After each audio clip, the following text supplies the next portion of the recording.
it is 1:30 in the morning. Miles would not stay out this late without telling me. He just wouldn't do it. Darling, you've done everything in your power. I mean, you've told the police. If Miles hasn't called, it's because he couldn't call. He's in some sort of trouble. Oh, come on, darling. Well, what kind of trouble could he be in?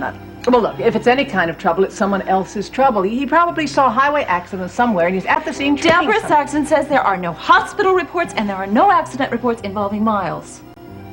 Well, maybe it's something that hasn't happened or been reported yet. Maybe. But what? What?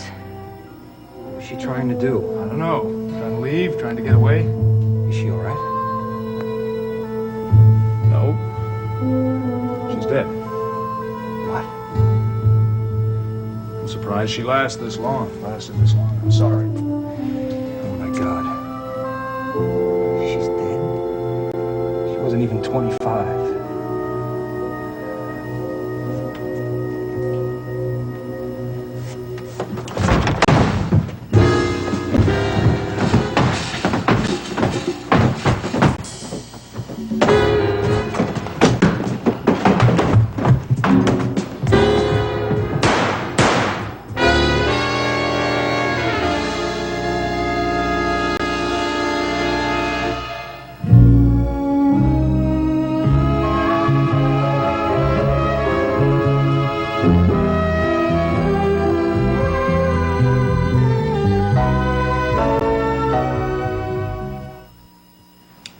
I really thought you'd be used to this sort of thing by now. I mean, I am. My husband isn't even a doctor.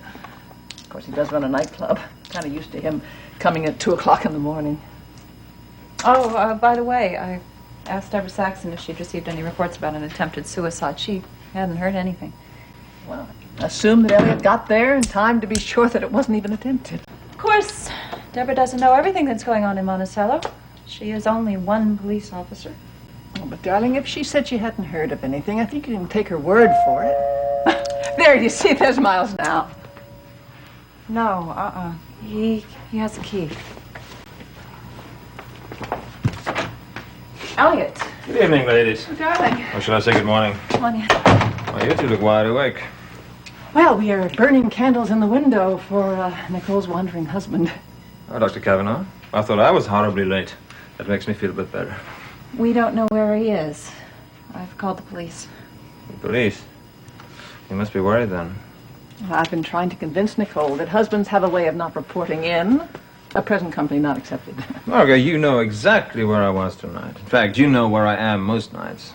Well, that's not exactly true. You didn't tell me where this attempted suicide was taking place. Why don't you sit down? What happened, Elliott? Thank you. Is the girl all right? Oh, she's fine. I think it was just a bid for attention. Miles is always telling me when people even threaten to commit suicide, they have to be watched very carefully. Very often these attempts and threats aren't phony. They are real. Well, somehow I don't think so in this case. I think all Julia really wanted was her bus fare home, you know. Julia? I thought you said her name was Betsy. Her name is Julia, but she doesn't like it. She prefers to be called Betsy Johnson. Anyway, I fell for her wicked scheme. I gave her all the money I had in my pocket, about $200. And then I put her on the next bus west. Let somebody else take care of her now. Nicole, you do look worried. Oh, don't mind me. Elliott, why don't you take your wife home? Oh, no, sirree. I'm not leaving here until Miles gets home. Margo, please. You look very tired. I know I am. I was just thinking maybe the best idea is for me to go on up and go to bed. Are you absolutely sure? Because I really don't mind staying. No, go home.